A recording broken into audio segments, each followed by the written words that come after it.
Allison, the family has insurance.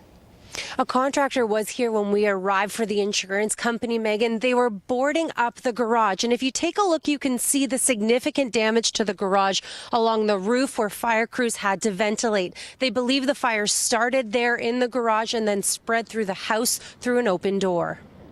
Lots of damage here, Megan. You can see parts of trees are down, power lines along and on top of cars. And take a look at the other end of the parking lot. A number of cars completely gutted from flames. The fire chief says this will probably burn and smolder for about 2 days yet. The damage is estimated at $200,000, but that's just the building. Alex. All right, CTV's Allison Tanner near Drayton. Abigail, they've been lined up all day outside the Icon building behind me, and as you can see, there's still a number of them out there waiting to get in. The property owners are on site dealing with the mess, but it's not easy. This is a long weekend, and most hotels are booked solid. Allison, lots of enthusiasm there. Nancy, a great crowd is here. Hundreds have turned up in downtown Kitchener, a lot of them wearing these navy blue and red hats and carrying clappers. Abigail, police say more than 7,000 people came to celebrate Christmas with Evan. That's more than 3 times the size of St. George. All off the dock. It's makeshift dock. Jay Leverance and Barbara Rowe share happy memories of their friend, Robert Waite. I kind of hung out alone, so I always wanted to make Bob know he was always welcome in our family, come for some dinners. I often thought of him as the void that filled my dad, so he had a big, kind heart. Waite owned the diamond towing and road service business in Canesville. He was found dead inside on Wednesday after family and friends say they hadn't heard from him in days. Unbelievable. You just think it's like a horrible dream. His death now ruled a homicide. Just very sick feeling. And he's going to be dearly missed by us. Police have been here at all hours since they found a body inside the building on Wednesday. All day, investigators have been seen going in and out of the building fully dressed in white forensic suits. Right now, we don't have anyone in custody, and we have no idea who's committed this act. That news has residents on edge. It's terrifying to know that there is someone that committed murder and they're still at large. I got 4 children, so yeah, I definitely would like this guy getting caught. Rowe says Waite loved the outdoors, kayaking in his pond, and had been talking about retiring up north. So that was the last conversation I had with my friend. Certainly had lots of life left. His friends say a life over too soon. Allison Tanner, CTV News, Canesville. Here on the far outside, breathing fire, comes Apprentice Hanover. Apprentice Hanover, with more than 15 wins in his career, was just one of the 43 horses who died in last night's fire. Ben Wallace was his trainer. He also trained 16 other horses at Classy Lanes. It drew some of the best horses in Canada and the best horses in the world.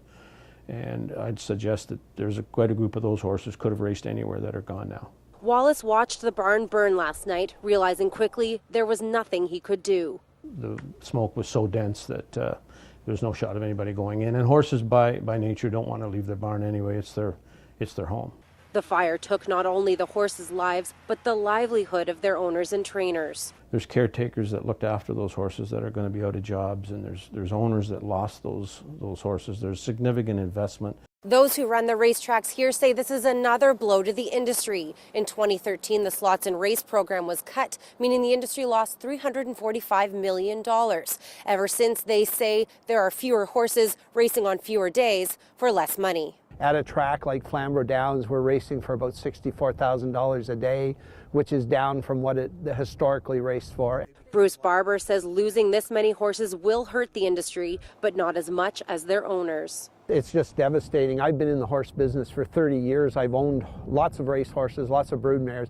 It's just devastating to lose them. Apprentice Hanover with a head up in front now. Apprentice Hanover had hit the $1 million mark with his last win, but it's not the money his trainer will miss. These horses are by and large our family, and we've just lost 43 members of our family, and it's going to be a difficult road for a lot of people going forward. Lexus Hudson sits on the front porch that only 2 days ago was covered in evidence markers after someone opened fire. At first I didn't believe them until I saw the actual bullet hole. The shot started just 45 minutes after a birthday party came to an end. It got a little out of control, so we got people to leave. Several shots fired.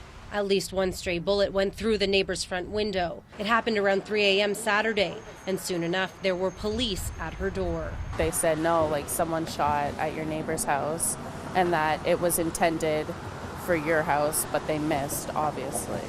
Hudson tells us the front windows actually lead into the kitchen in most of these units, so that's where the bullet would have ended up. Hudson says the family that lives there has a baby. We had a second shooting on the early mornings hours of Sunday and on Country Hill Drive in Kitchener. This one went through, that one just seemed like it ricocheted off. Bullet holes riddle the front of his house. Cody McAllister says early Sunday morning he was approached by a few people who wanted to talk to his stepbrother. I just kind of said, don't come back, and after that they start firing. One bullet shot through the house, but didn't get very far. Behind that wall there's like a closet inside, so it was like a safe area if it was to land anywhere. McAllister knew little about the other shooting, but police believe the two are linked. The information is that the two investigations are connected in the sense that we believe they're connected, but we can't go as far as saying that it's based on one or two persons in any way. No arrests have been made. We've been sleeping in the basement just in case. And that has Hudson and her friends on edge.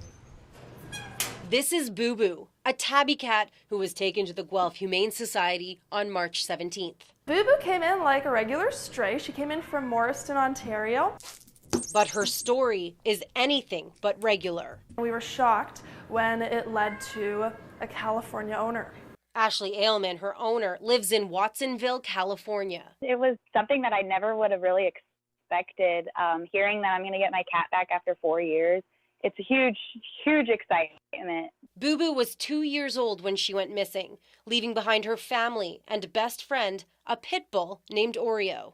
They would sleep with each other, they'd eat with each other, they'd play with each other, everything. Ailman says they searched for Boo Boo for a few months before giving up. We're like, if she comes back, she'll come back. The mystery is how she traveled 4,300 kilometers east, crossing the border and ending up in Morriston, Ontario. Maybe somebody found her there, moved to Canada, and then brought her with them. Or possibly she accidentally got on a vehicle that she wasn't supposed to get on. My only thing is that she got into somebody's car, they took her somewhere, they figured out there was a cat in their car, and they kind of just let her loose, and she just traveled from there.